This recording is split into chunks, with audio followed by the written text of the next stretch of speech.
Salut, je suis heureux de te retrouver pour une nouvelle vidéo. Aujourd'hui, on va s'intéresser à un sujet très important, la rentabilité du métier de VTC. Et oui, est-ce toujours une profession qui a de l'avenir? Eh bien, je vais tenter de répondre à cette question. Néanmoins, avant toute chose, il est essentiel de comprendre le contexte actuel et le marché dans sa globalité.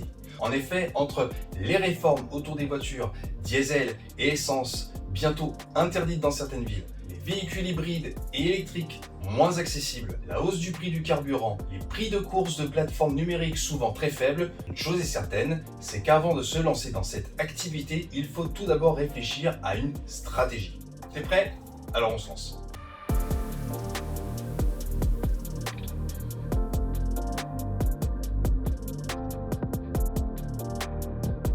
Les plateformes numériques, avec notamment Uber, le leader en France, occupent une grande place dans le secteur du transport de personnes. Il vous faut absolument connaître les tarifs que proposent ces plateformes afin de pouvoir estimer le chiffre d'affaires que vous pourriez réaliser. Il est également important d'avoir connaissance de leurs conditions, car en effet, ces plateformes prennent un pourcentage de commission entre 15 et 25% en moyenne. Celui-ci varie selon les plateformes. Enfin, certaines applications payent elles-mêmes leur TVA et d'autres non, ce qui est le cas de Uber notamment. Et ça, c'est un élément aussi important à avoir en tête. En gros, se lancer sans ces données reviendrait à commencer un nouvel emploi en tant que salarié sans même connaître son revenu, ce qui est totalement impensable.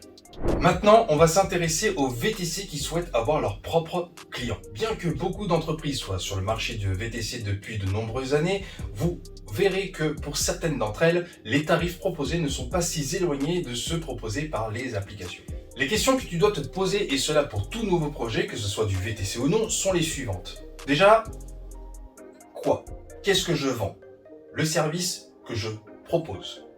À qui? Quelle clientèle? Combien? À combien est-ce que j'estime le coût de ce service? Pourquoi est-ce que je propose ce service à cette clientèle? En gros, quel est le potentiel de ce marché? Comment? Quels sont les moyens à mettre en place pour y parvenir? Et où, en fonction des réponses aux questions précédentes, le secteur géographique sera déterminant. Il est donc indispensable de se poser toutes ces questions, car dites-vous bien que, quel que soit le marché choisi, les applications ou clients privés, la clientèle ne tombe pas du ciel. Dans notre secteur, la question du véhicule est effectivement inévitable, surtout aujourd'hui. Location, leasing ou encore achat, il faut savoir que ce choix aura forcément un impact direct sur ta rentabilité. Comparons justement ensemble ces trois options. Certains d'entre vous privilégient la location pour deux raisons principales. La première, malheureusement, la banque ne vous suit pas dans votre projet et vous n'avez pas assez de fonds pour acheter le véhicule directement. La seconde, vous ne souhaitez tout simplement pas faire un prêt bancaire que vous pouvez voir comme un risque, ni être engagé sur la durée. Mais regardons de plus près le marché de la location. Par exemple, le véhicule de type Toyota, on sait qu'il se loue entre 1000 et 1500 € par mois en moyenne, et cela bien sûr peu importe le chiffre d'affaires engendré ou le temps de travail consacré. L'autre détail qui est important d'avoir en tête, c'est celui du kilométrage, car oui, vous serez limité en kilomètres. Enfin, il ne faut pas oublier le mois de caution récupérable lorsque vous rendez le véhicule en parfait état. Et naturellement, ne pas oublier que le véhicule ne vous appartiendra jamais. En ce qui concerne le leasing, deux options existent, celle de la location longue durée, LLD, ou celle avec l'option d'achat, LOA. Cependant, vous l'aurez remarqué, pour les deux, on parle d'une location. Toujours avec l'exemple d'un véhicule Toyota, les loyers, terme employé lors d'un leasing, vont de 300 à 800 € par mois en moyenne. Les mensualités vont ensuite varier selon les conditions du contrat. Dans le cas d'une LLD, la durée est le facteur déterminant qui impactera le plus fortement le montant du loyer. Comme là aussi, le véhicule ne vous appartient pas. Une caution est demandée. La LLD ressemble de très près à la location classique. Petite variante pour ce qui est de la LOA, même s'il y a une caution, vous avez la possibilité d'acheter le véhicule lorsque le contrat arrive à son terme. À ce moment-là, il faudra débourser la somme manquante pour cet achat. Dans le cas contraire, vous récupérez votre caution. Lors d'un achat via un prêt bancaire, avec l'exemple d'un véhicule Toyota toujours, les mensualités seront de 200 à 600 € par mois en moyenne. Ce cas aussi, elle varie en fonction des conditions du contrat et notamment de la durée du prêt. La grande différence par rapport à la location ou le leasing est que vous n'avez pas systématiquement de caution à régler. L'apport n'est pas non plus obligatoire et surtout le véhicule vous appartient. Possibilité de revente et pas de limitation de kilomètres. De plus, des stratégies comptables sont possibles permettant l'optimisation fiscale. On aura l'occasion d'aborder ça dans une autre vidéo. Que peut-on conclure de ce petit comparatif? L'option de l'achat reste la plus rentable et la plus avantageuse. Encore plus, bien sûr, si le véhicule est acheté sans prêt bancaire, avec donc 0 mensualité.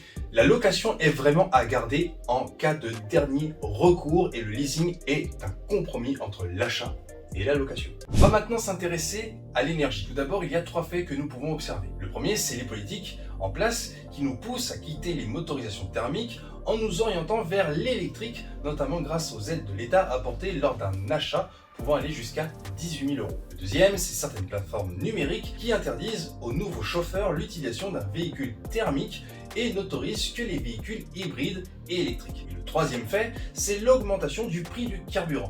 Bien sûr, pour pouvoir être rentable, il faut déjà acquérir un véhicule économique et aujourd'hui, seul l'électrique répond pleinement à cette exigence.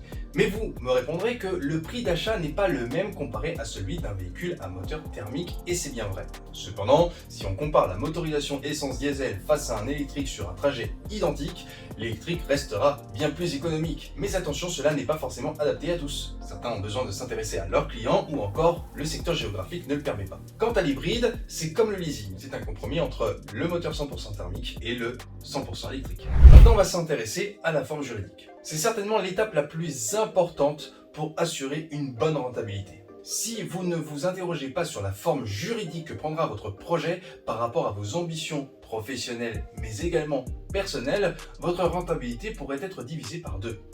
Haute entreprise, EURL, SARL ou encore la SASU, SAS ont toutes des avantages et des inconvénients. Il n'y a donc pas de forme juridique mieux qu'une autre, mais il y en a une forcément plus adaptée à votre projet. Il faut juste avoir en tête que les charges sociales varient en fonction du statut. Le pourcentage d'imposition change suivant l'option fiscale choisie et surtout, le plus important, la réussite de votre projet professionnel et par extension personnelle peut également évoluer. Aujourd'hui, beaucoup de VTC circulent sous un statut juridique inadapté et ont donc beaucoup de mal à être rentables. Alors pour finir, l'activité de VTC peut être rentable, mais c'est sous condition de prendre en compte les 4 éléments abordés précédemment, à savoir le prix du marché, l'acquisition d'un véhicule, l'énergie et la forme juridique. J'espère que cette vidéo te permettra d'avoir les réponses à bon nombre de tes questions. Quant à moi, je te dis à la prochaine pour une nouvelle vidéo. Ciao! Si tu as aimé cette vidéo, n'hésite pas à t'abonner en cliquant sur la petite cloche en bas de ton écran. Sache que nous avons un organisme de formation qui est BVTC Academy. Dans le descriptif, tu peux la trouver. Elle va t'accompagner pour ta formation VTC théorique et pratique et même t'accompagner sur la création d'entreprise et la comptabilité.